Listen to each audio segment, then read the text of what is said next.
business done. And on average, what it was costing us $5 or something if you do the simple. It came to 480, yeah, 480 a document, and that it's the a varying fee structure. So, but 480 is what we are in at. Thank you.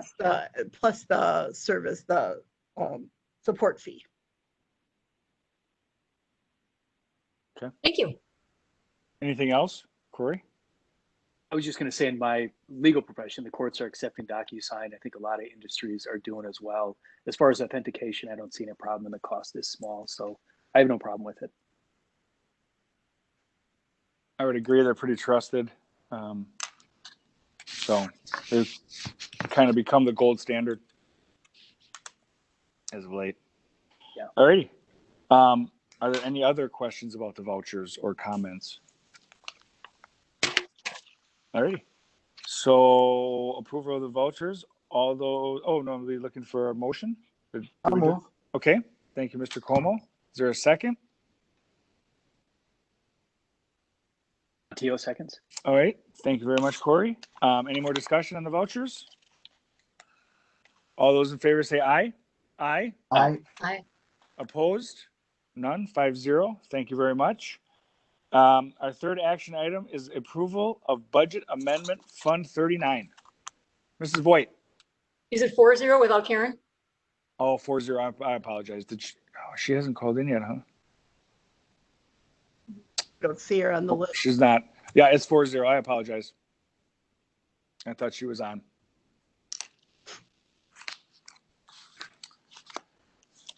Okay, are we moving on to the? Yes, we are moving on to the Fund 39. Okay, so the only budget amendment that we're putting forward this year is to Fund 39, which is our referendum debt payment. And at the time we did the original levy, we levied for the first $45 million borrow repayment, and then we did a defeasance, so there was extra funds.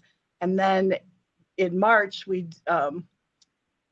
constructed a new borrow for the remaining $15 million of the referendum funds, and that was structured with a first payment due in June. And so we utilized some of the defeasance money to pay this additional bill and or debt payment, I should say. So we're looking for approval to amend the, let's see, I have the exact amount here, amend the expenditures basically from $8,625,720 to $13,318,595. The receipts are staying the same, but it's mainly to cover, the debt was structured in such a way that it was to our advantage to pay an initial fee, or excuse me, an initial principal, large principal payment up front, and then it paid off a lot of the debt right away. And we still have a fund balance of $746,325. So we still have some defeasance money. Other questions on this? Any questions? No? Anybody? Okay. So we're looking for a motion to approve the approval of the budget amendment for Fund 39.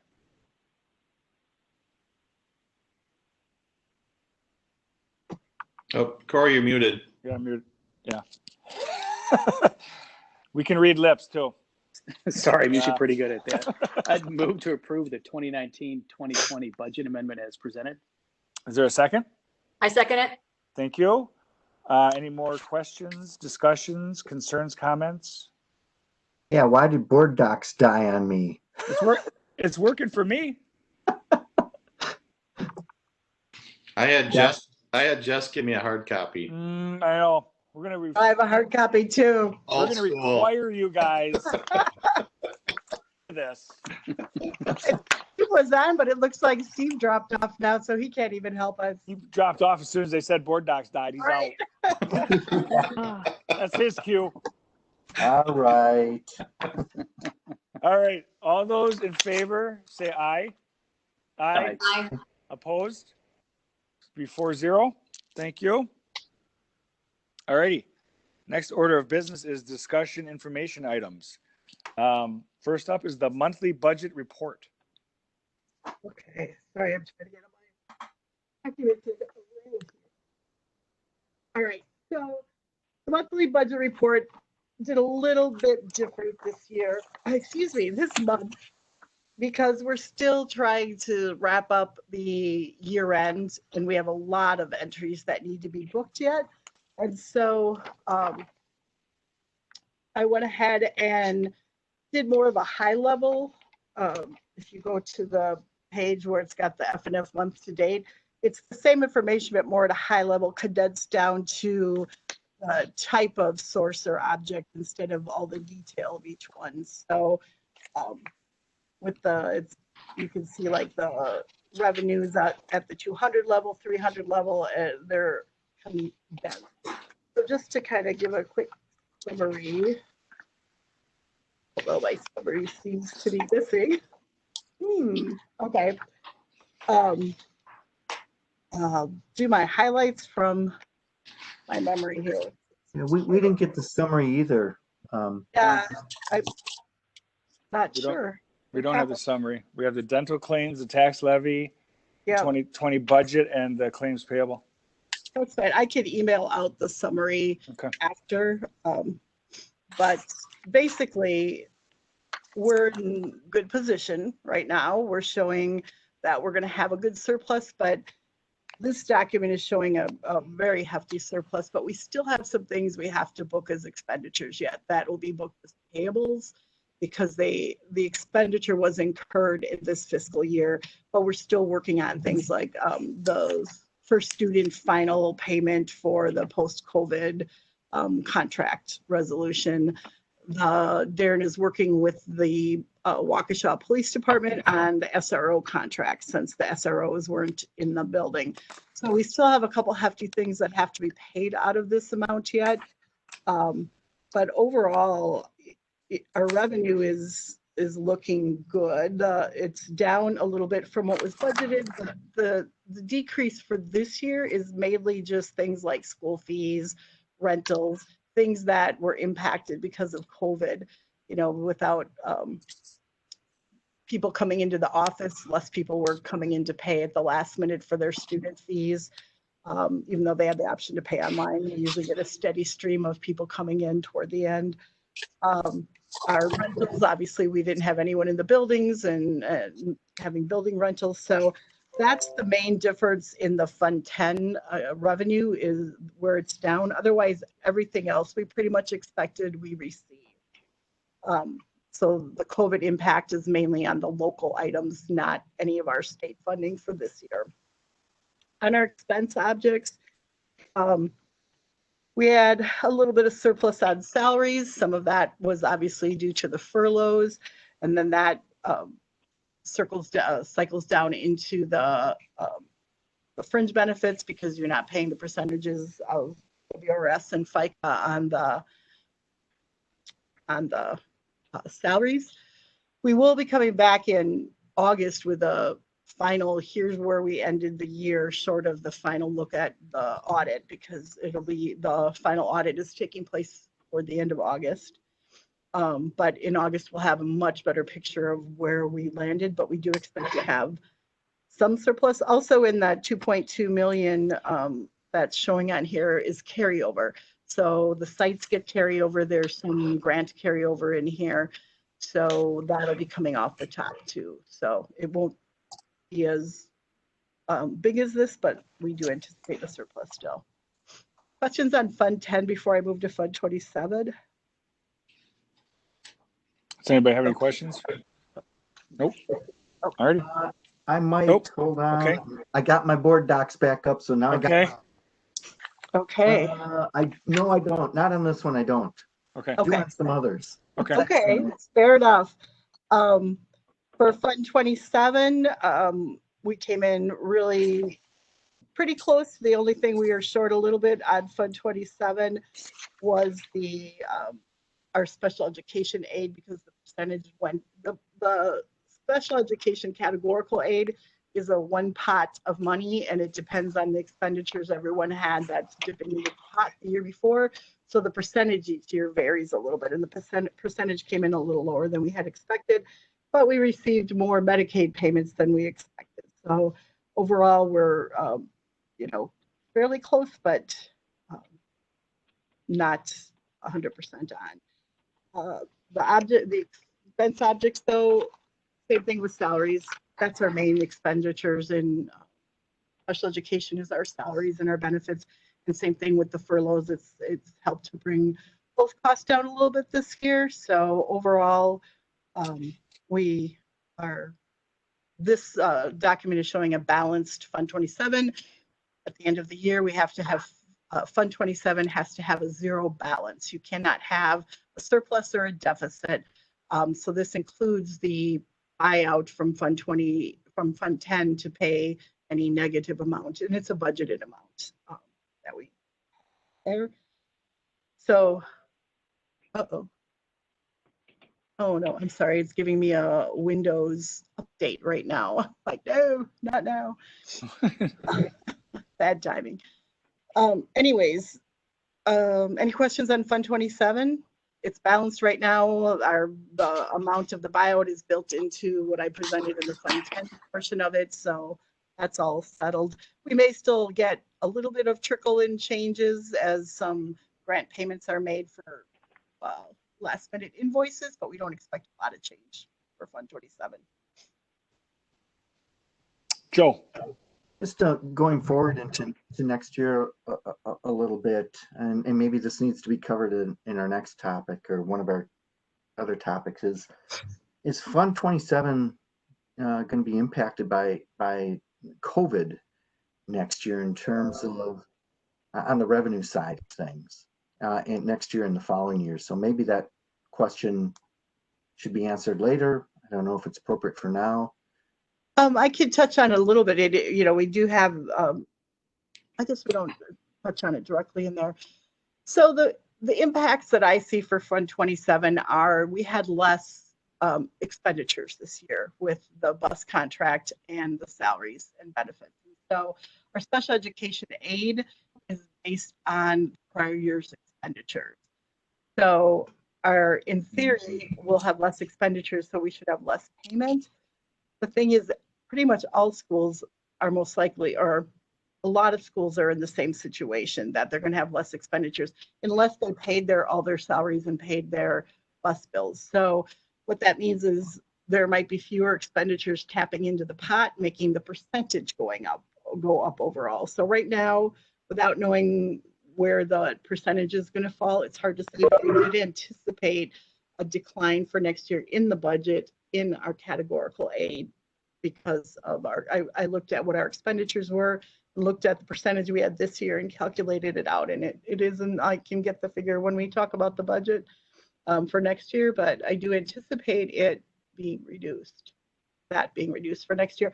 That's the main one. The grants are all out, and for next year, our grant funding for Fund 27 is all there. It's all the same. So it's mainly the categorical aid where we're going to have a little bit of an issue. Okay. I do know some foundations grants have been impacted by COVID quite a bit. Some not holding certain kinds of fundraisers to keep their cash flowing to be able to allow for the grants. And I just wasn't sure how much of an how that might have affected the grants also. So for us, we're sitting in a good position because I looked at all the grant. Right now, all of our amounts are posted on DPI, and there really wasn't any significant change for this year. Who knows moving forward, as as the federal government has to, most of our grants are federal grants. The state categorical aid could be impacted if there's a budget repair bill that changes the pool of money that's available. We certainly at this point haven't heard anything about that, but that is a possibility that the budget repair bill will change the state categorical aid.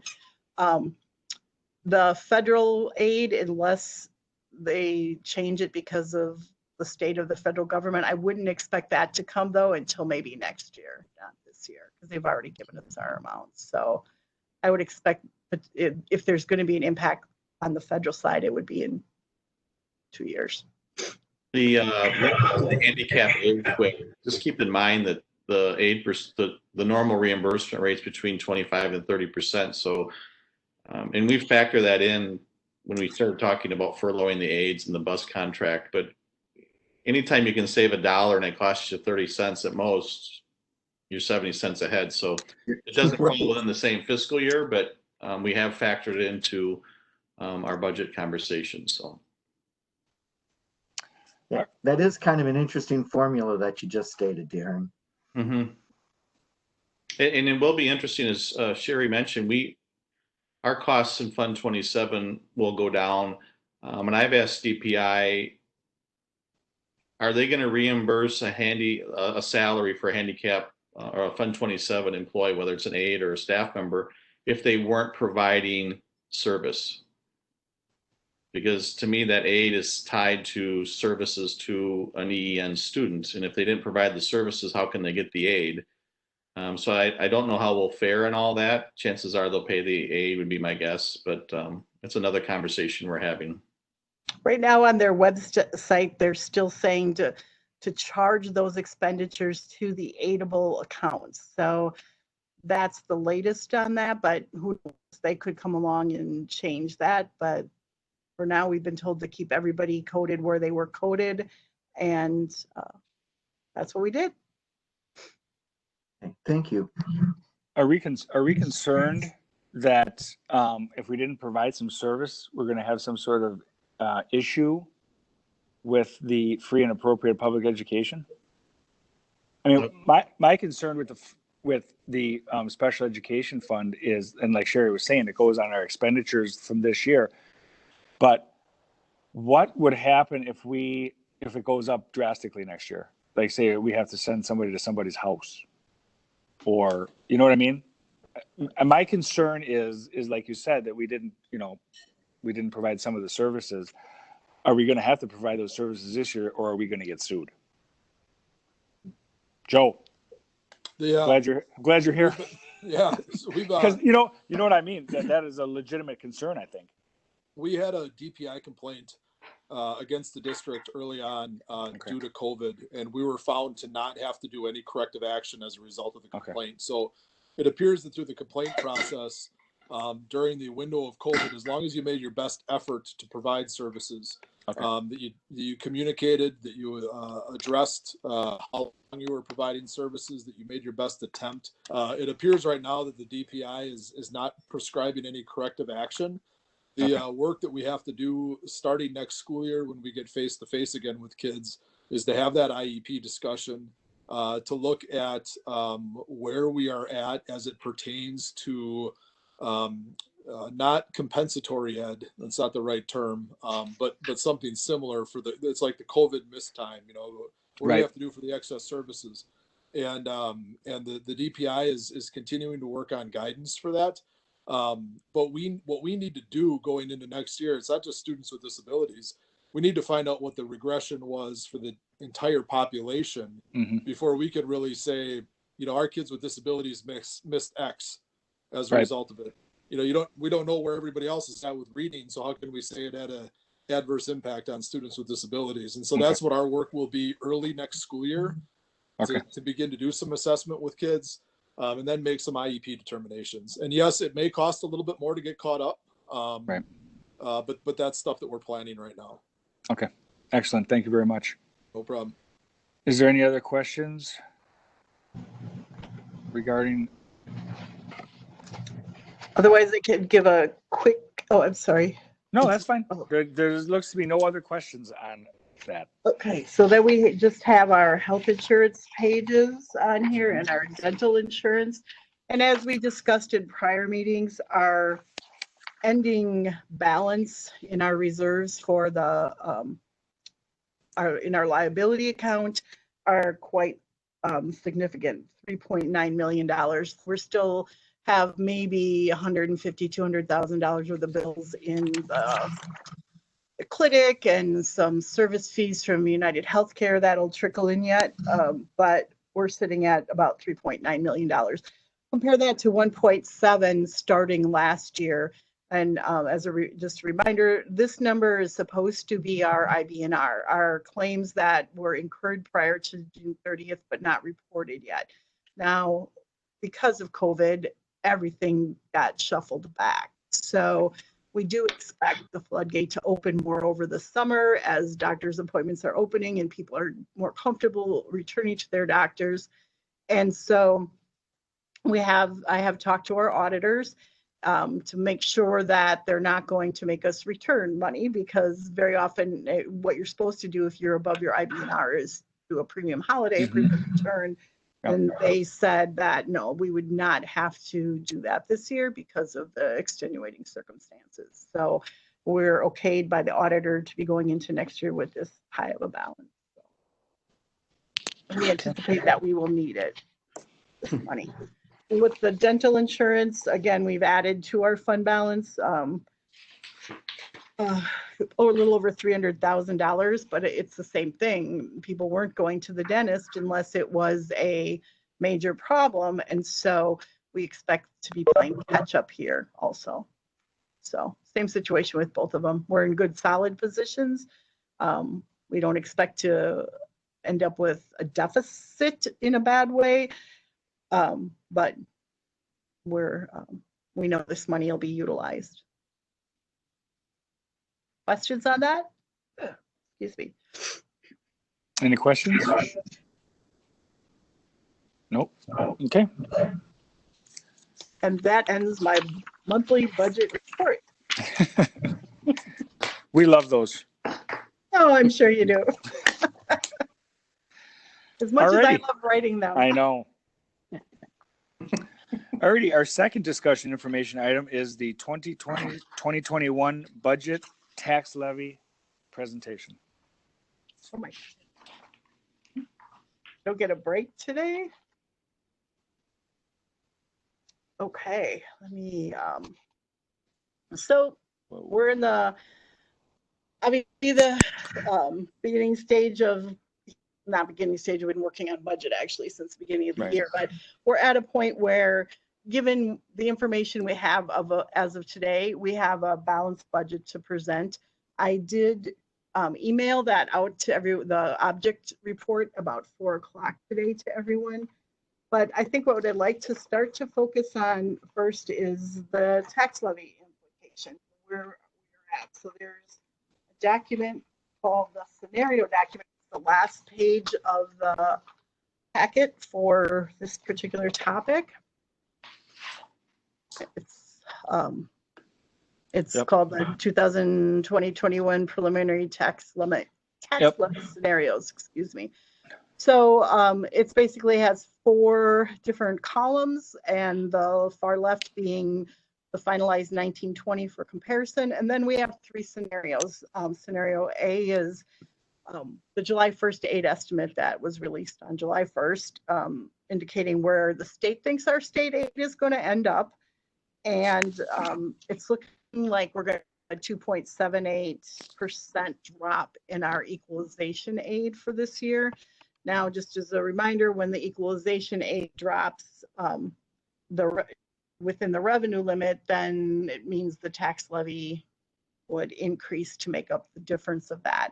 So let me take a step back. Our tax levy for next year, our revenue limit for the next year is $129,038,277, and that's an increase of about $100,000. So right now, the hold harmless exemptions are still helping us quite a bit as enrollment continues to decline. We have in our estimate about 197 loss of our average membership. Everything looks at a 3-year average. And part of that is summer school. We have lower enrollment in summer school than if we would have had a traditional model versus the virtual model. And the early on enrollment numbers are people are holding off. We are hoping it's just because they want to see where COVID is, or they want to see what structure we're going back in. But we're estimating that our average is going to go down by 197 students, or excuse me, FTEs. Our base revenue limit for this year was $10,021 per student. Plus, we get a bump. As of right now, they're still anticipating an additional bump of $179 per student per the average 3-year average students. Again, if there's a budget repair bill, some of that might change. But this is the best information we have as of right now. The choice students at the bottom, we estimated the same amount. Trend is that has continued to grow every year, but for any amount that's in the revenue limit, there's an exemption.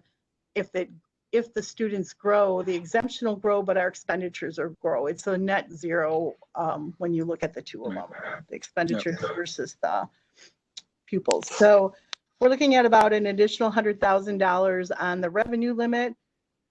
So now going down to the equalization aid, our scenario A, like I said, is our July 8 estimate of a 2.78 loss of equalization aid, and that brings us to a tax levy of 8.04 compared to 8.18 last year. Excuse me, the mill rate. And I have in here a pretty conservative estimate on the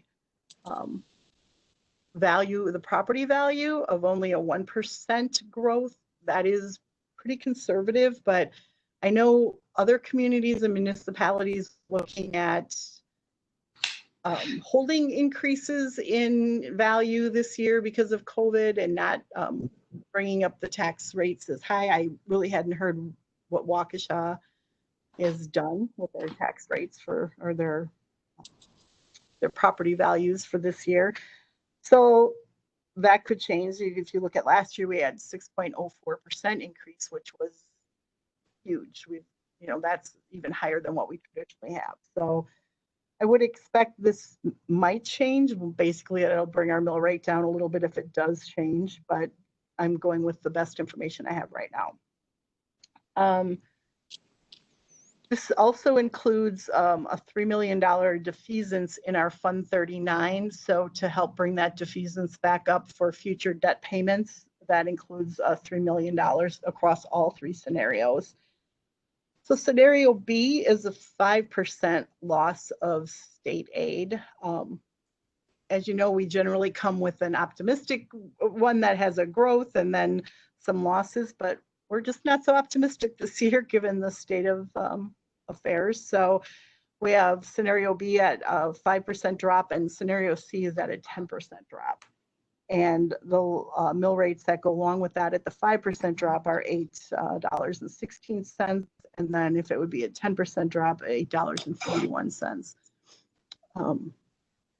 Any questions so far? Just a couple of comments on this page, because I think there's a lot of good information for a one-page document here, but right in the middle of the page, and Sherry mentioned it, even under current legislation, which I think is the most optimistic we can be, and is probably way over optimistic for where we're really going to end up in 2021, our revenue limit's only going to grow $100,000, and that's with $179 per student being added. So we're looking at a flat revenue situation under the best scenario, and that's where our kind of our structural deficit issue is we're just not getting any growth with revenue, even in a year which I think most people thought was a pretty reasonable biennial budget. So keep that in mind, and where that goes from here, I'm recommending for the budget hearing that we bring forward scenario C with the 10% drop in aid. There's just so many things going on, and if there's a budget repair bill before final approval in October, them cutting equalization aid is certainly a nice pool of money that I can't believe is not going to get a lot of attention. So I never mind coming in much more rosier in October and riding out the September conversations we might stir up. But even with that, we're looking at a tax rate that is, still historically on the lower end of the last 25 years. So I don't know if there's any questions on all this or. Questions? Okay. So the revenue limit documents that support these are attached. Let me just take a quick look at the highlights. I think we touched on all the highlights, but There's not many highlights this budget. right. Maybe I should call them assumptions, not highlights. We talked about the student enrollment and where we're at, the voucher program holding the same. If it increases, it's not a big deal because we'll get the exemption. Oh, open enrollment. The open enrollment is our one positive spot for next year in that there's a lot more apps out there this year for eAchieve than we've had traditionally. And right now they're looking at about 200 additional apps, and they have a history of a conversion rate of about 50% on their applications. And that's just the standard applications that have come in during the application period. Now there's alternative apps that can come in later, and they generally get a lot of those toward the end of the school year. So we're anticipating, a pretty good jump in our net positive open enrollment. Property value we talked about, tax levy we talked about. I think we hit on, the state per pupil aid is $742 per pupil, but it's based on our 3-year average, not our actual butts and seats in September. Mm-hmm. So that one is decreasing by $146,174 because our average membership has declined. So that's what we're anticipating. Once the actual September numbers come in, that number will be adjusted. So hopefully we'll have our enrollment boosting once it all is announced how we're going back to school, or decided and announced how we're going back to school in fall. We talked about the revenue limit. Yep, I think we pretty much talked about everything. Long-term debt, the nice thing is that our Fund 38 debt, which was our energy efficiency debt, is being paid off next year. So next April will be our last payment on that. So that'll help the levy a bit to not have that in there. Fund 39 debt will go out a while, but been planned for. The property, the exempt property aid and computer aid, I held the same because we don't have those final numbers yet. And that basically doesn't change the overall levy, it doesn't change the overall revenue limit amount. It just could impact the mill rate depending on where it falls. Questions on that? Otherwise, we can take a look at the document I emailed with the objects on it. I know it's a lot to absorb, and there's so much more. What we'll be bringing forward in August is, here's what, we'll get additional information between now and August, and August will be when we bring the budget to be approved for publication. So today's is more informational. Here's where we're at. But we'll be back in August with fine tuning. Mr. Como. The fact of the matter is when we take out our crystal ball this year, the crystal ball is foggier than any other year. And I appreciate the hard work that you guys have put into this. I also appreciate that you haven't brought forth like 10,000 different scenarios, which there probably are 10,000 different scenarios. And they'd all be wrong. Right. You're correct. So I think we need to let our constituents know that this year of any of the years, this is the most difficult year for us to try and put together an accurate budget. We've never been in these times before, but I do appreciate the approach that both Sherry and Darren have taken here to give us at least a snapshot of potentially the range. But let's keep in mind, boy, even though these are the same assumptions we go over every year, we don't really know much about each of the assumptions. So, but thank you. I appreciate that. And, good luck trying to get some hard data even in the next, 1 or 2 months here, tightening it up. I don't know if you're going to be able to tighten things up or tighten up. What I mean by that is get it more accurate than where it is right now. We might not be able to be any more accurate than where we are now. Yeah, our plan all along has been to present for this meeting and then review in August and come back for the budget hearing is under current legislation unless something moves very quickly, which I'd be shocked. So keep in mind that what we bring back in fall might look significantly different than what we present at the budget hearing. That's why we want to take that conservative tax levy and rate assumption forward to give us more, because no one wants a surprise in fall. So our overall strategy, and for anyone who listened to the prior conversation about us ending the year very strongly, our plan all along has been to conserve as much money in 1920 so we can use it in 2021 to balance out any surprises we might get, later in the process. And the hearing date is at the September board meeting, right? Yeah, I don't have the date Second Wednesday. in front of me, but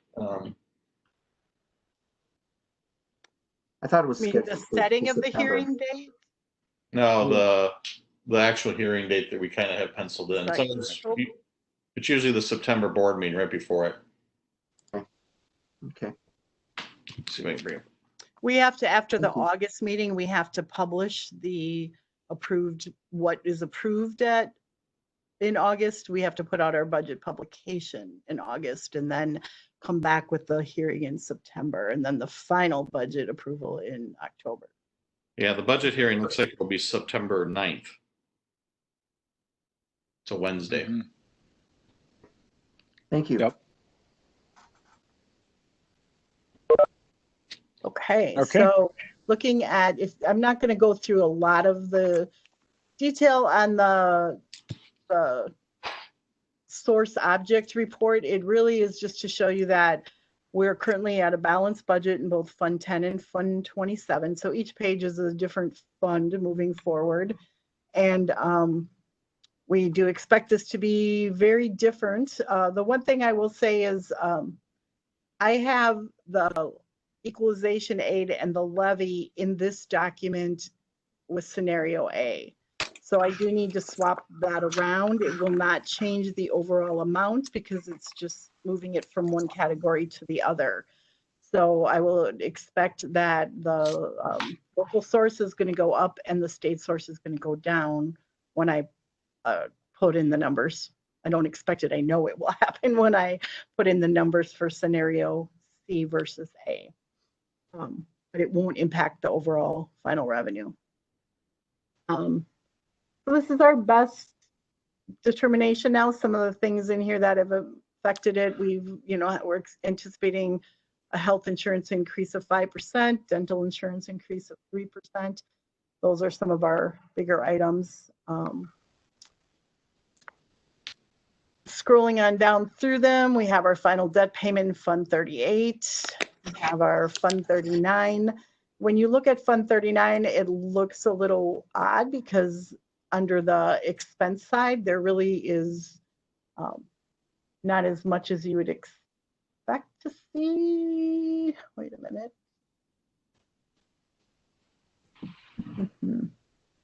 I'll have to double check that. That amount seems off compared to where we're at, but I'll double check that before the final. But as you can see, there's a surplus being expected in Fund 39, which is the defeasance that's being proposed. Mm-hmm. And Fund 41 is a balanced budget on what we're expecting, what we've levied for in Fund 41, which is the same levy we put forward every year, the past couple of years in Fund 41. Fund 46 is our long-term capital improvement. We don't have anything budgeted right now. That would take a board action when we come back in August. If we have surplus, that might be something that we'd want to look at doing with some of our surplus, is putting it into Fund 46. That's that long-term capital projects fund, which I believe it's 2022 that we can start. utilizing, or was it, oh, 21, I'm sorry. It's 21, I think we did in 16. It is 21. May of 21. Yep. And that's when we can start utilizing that money. Fund 47 is just the synthetic turf. We really don't have anything budgeted. We don't expect really any more activity coming in on this project. Darren, was there a sinking fund for this being put in place or not? I didn't budget for one for Fund 47. I don't That's believe the so. turf. I didn't think so either for the It was not. Okay. Mm-mm. So I just wanted to make sure because I know we didn't Was have that- one passed. I think that's the one that was the wrap up of the Field of Many Dreams stuff, and we're trying to clean It that up. is. Yeah, that's what it Yeah, is. there's Now- no sinking fund with that. Okay, so the one thing to point out here, though, is that we're still sitting with a small deficit. When we do our final wrap up, we'll see. That account is still sitting with a final wrap up that I think we're going to have to end up doing a Fund 10 transfer to close it out. But it's minimal compared to where it used to be. So we'll bring that back in August and talk about that as a potential use of surplus too. Joe? Mr. Como. Is that shortage due to The the advertising. collection of advertising? Yeah. Okay. Yeah. And I know. And I know there were some issues with that, but we also weren't able to come through at 100% on our side too with what we said we were going to deliver. So we have to make some of that up in Fund 10. I can see the argument, I guess, from the small businesses side of the coin too, so that we're advertising. Yeah. It's not a huge amount by any stretch that is left, but I don't want to say off the top of my head, but it's not a huge amount. So, but it would be nice to clean it up, be done with it, and move on, because we really aren't expecting more revenue at this point. We had a little bit of activity this year that we were able to collect about $16,000. Last year, we started bringing forward an agenda item, and I assume it was done after the audit, where we just kind of walked through the Fund 40s and recapped. A lot of them have specific histories, and we can spend more time diving into all of that. I think we did it in like November last year, but somewhere around that time would be a good time. And Fund 49 is the next fund. It's basically our land sales, purchases, and then the pool sinking fund. And so the only budgeted item in here, since we're not anticipating sales or purchases at this point, is the money for the sinking fund for the pool in the revenue side, and then the expenditures are what's been the carryover in where the sinking fund is standing as of right now. So I don't expect any more bills coming through on that. Fund 50 is an interesting one for next year. I have it at a balanced budget, but boy, depending upon what food model we come back with, it's going to be interesting because there's a lot of different factors. If we end up with feeding everyone in the classroom, it kind of takes out all the a la carte sales, but then you would expect to have more reimbursable meals, which is usually good. But and if we close the campuses, then there may be more people participating. So I do expect this one to change between now and fall, depending on the model we come up with, but this is where I feel we're at, best guess right now. And Fund 72 is just the scholarship fund, pretty much the same. We get money in, we put money out. It's not a losing proposition because we never put out money we don't have either in the fund balance or in some scholarships. They gave an upfront amount and then dictated how much to pay every year. So there's a little bit of a fund balance. And then Fund 80, which is our community service fund. And that the levy looks a little higher this year than last year on that, because last year, if you remember, the year before was the contract that didn't necessarily get approved, and we had levied for a much larger contract. And so we had a bit of a surplus going into this year that was used up, and now we're working off the current contract. So our levy is a little bit higher on that this year. Questions on this? It's probably not worth going into too much more detail at this point because we expect it to change, but other questions?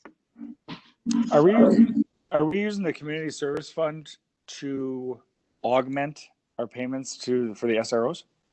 Yeah, there's three things basically that we pay out of community service.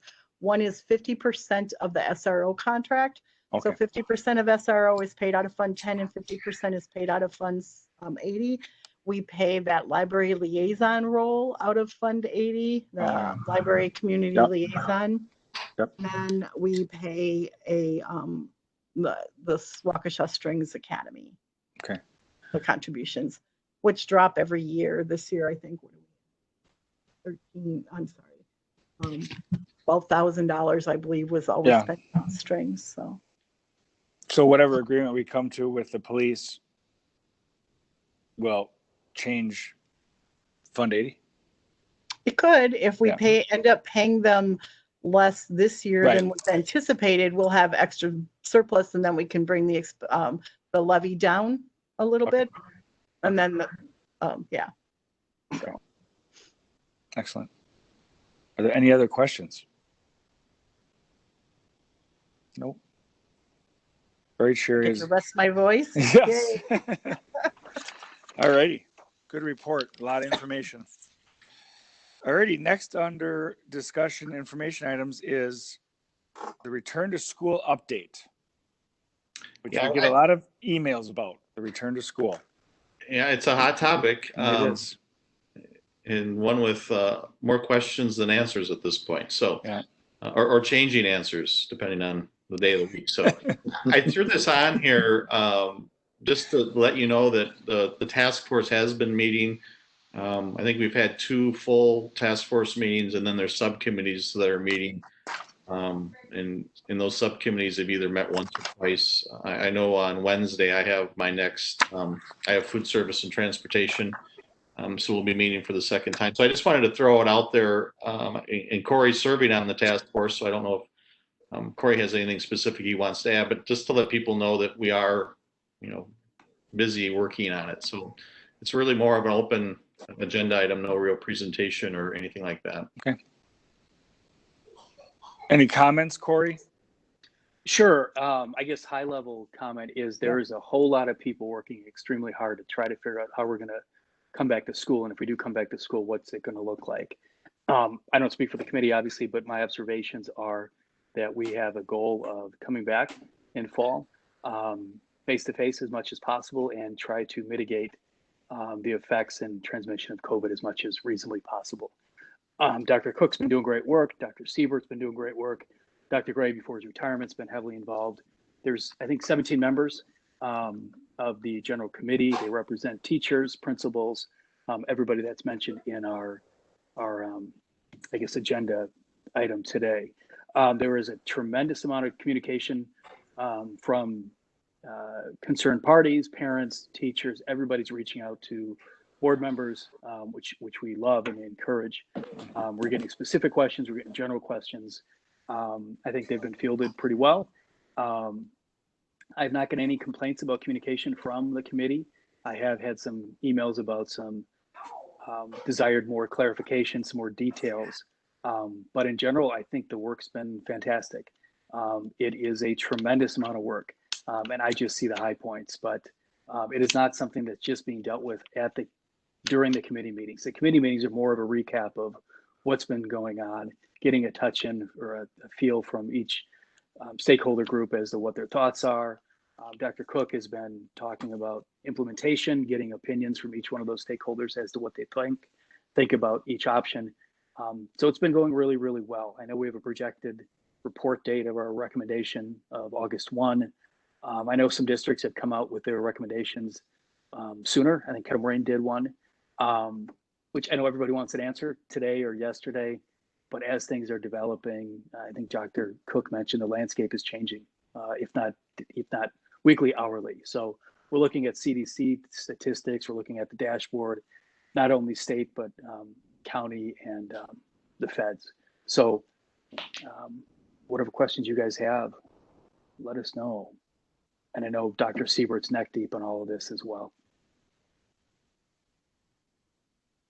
All right. Good deal. So the one question that I have is the committee dealing with extracurriculars as well? We, through a subcommittee, our athletic directors are Okay. closely connected to it. They began the return to play date that everybody was shooting for was July 1. That was the time when schools could open. So the ADs had been working all the month of June on bringing people back. They're really looking at what the status in the county is as far as how they approach it. Right now, Waukesha is considered to be a high-risk county. And so they're approaching it through their access as such. Number of kids in groups, number of kids allowed inside the facility. Just to give you some perspective, they're looking at, like, in our field houses, 1 kid per basketball hoop as kind of a general rule of thumb. 4 kids per 1,000 square feet when you're looking at a weight room. Extra cleaning of those locations. So they've been very much attuned to what's going on. Okay. How about and I said extracurricular because like the robotics team and the string academy which we talked about in the Fund 80. Who's working on those?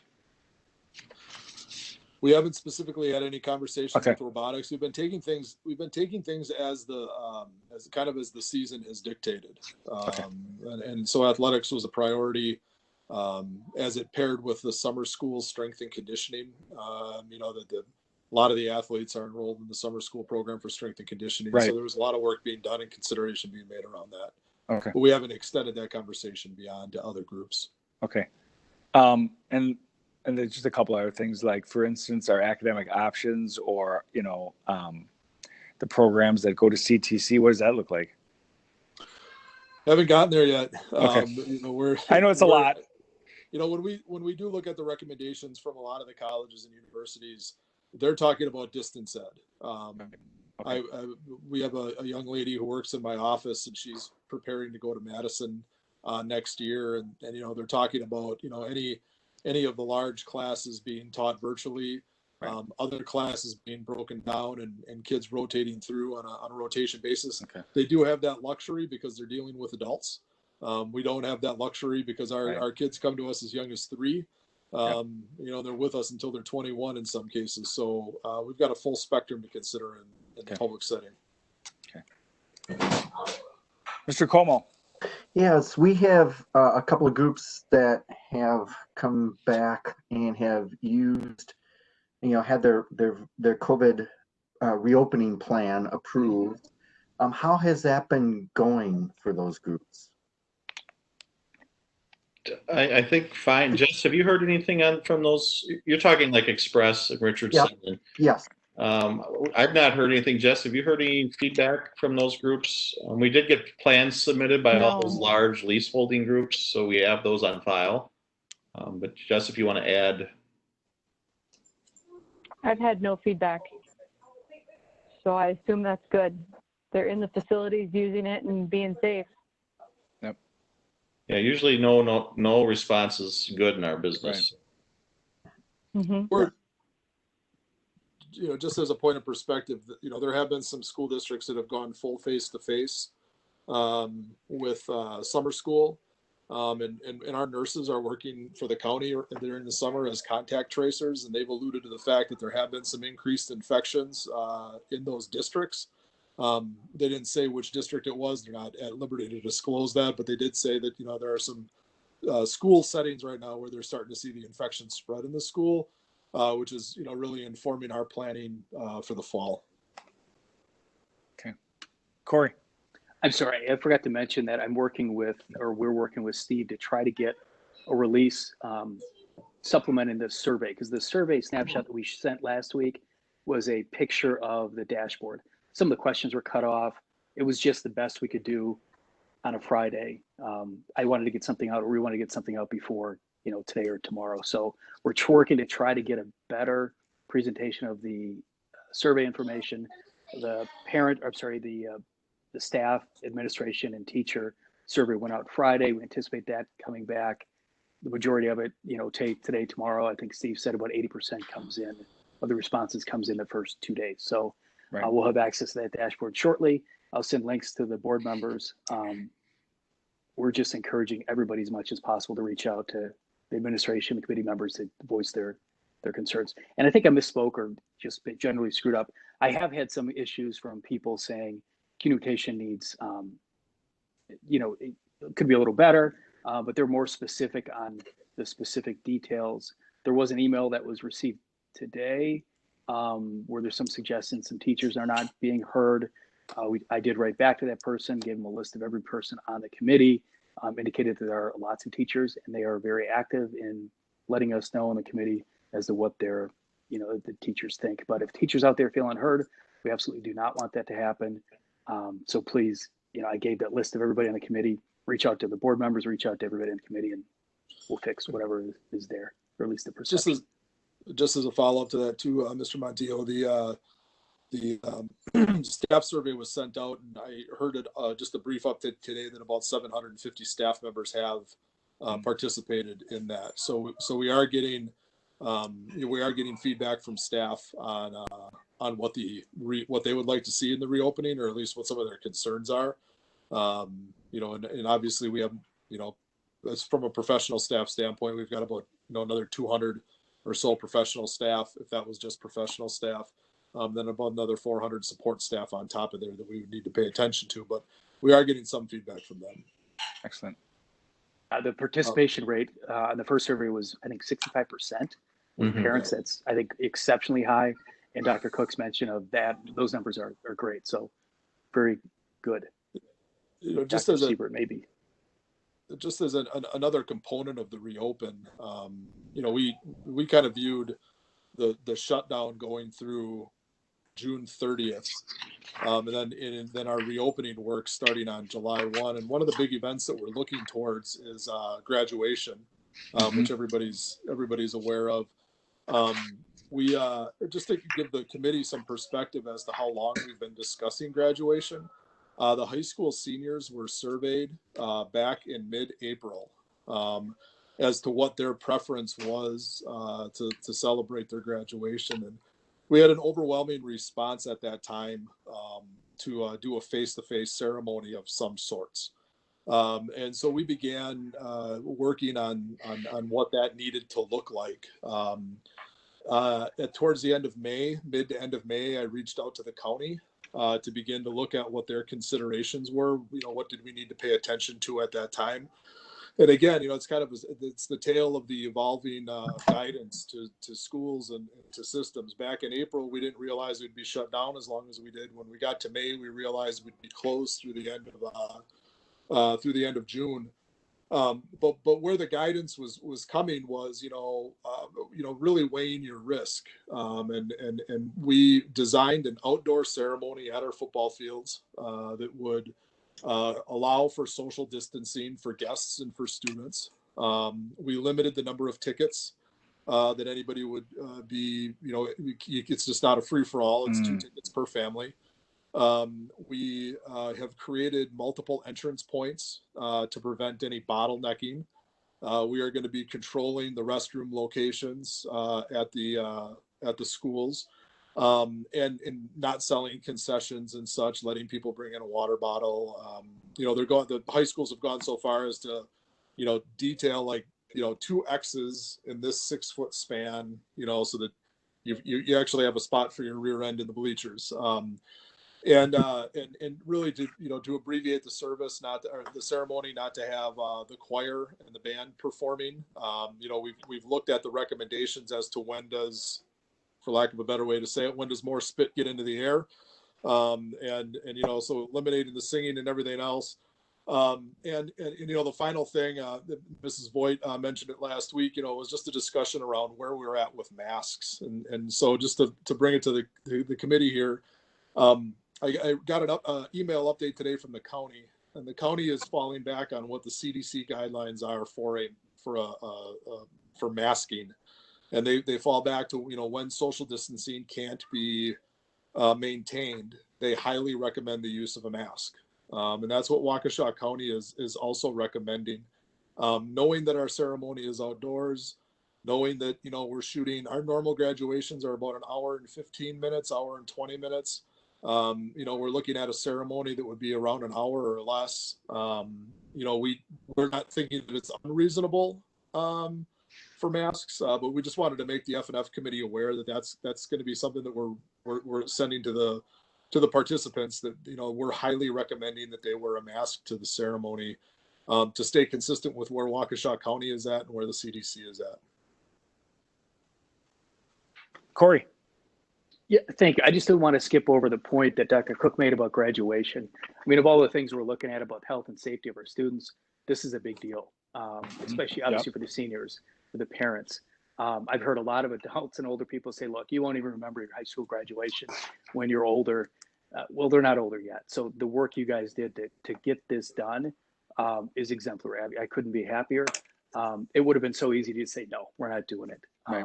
So yeah, thank you for all that. And I did speak with a doctor, a PhD, who's a director of Great Art Research, something about the social distancing.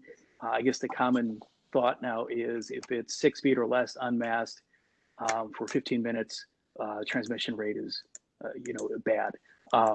But so I think what you're suggesting, Dr. Cook, is fine. So I was glad to see you did it. Mrs. Voigt. I was just wondering if we could at least encourage it when they're passing into the stadium and are out of the stadium type of thing. Once they're at their seat and they're 6 feet apart, they'd be able to take the mask off. But I think just the transition time would be an important time that they should consider wearing them for sure. Yep. Yeah, for sure. We can certainly write that into the message to families.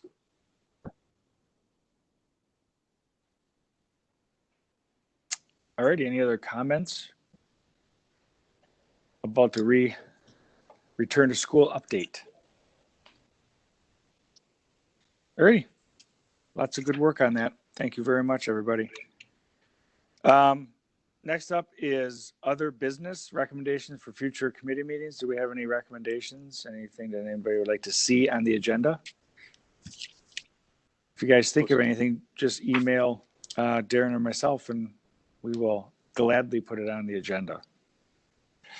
All right, and then we do have a need for executive session. So I would be looking for a motion to adjourn into executive session. Mr. Como. I move to adjourn to executive session pursuant to Wisconsin Statute 19.85, Parent 1, Parent E, for deliberating or negotiating the purchasing of public properties, the investing of public funds, or conducting other specific public business whenever competitive or bargaining reasons require a closed session. Is there a second? I second it. Mrs. Voigt seconds. Be a roll call vote. Mr. McCaffrey, Aye. Ms. Voigt, Aye. Mr. Montiel, and Mr. Como. Aye. Excellent. 4-0. Thank you very much. I'll see you in the next session. Yeah. Does Do we have everybody an have invite? Do we have an invite to the next session? You just sent do it have out. an invite. Yeah, you You just do, send it but out. I just sent you the link with the event password and event number. You should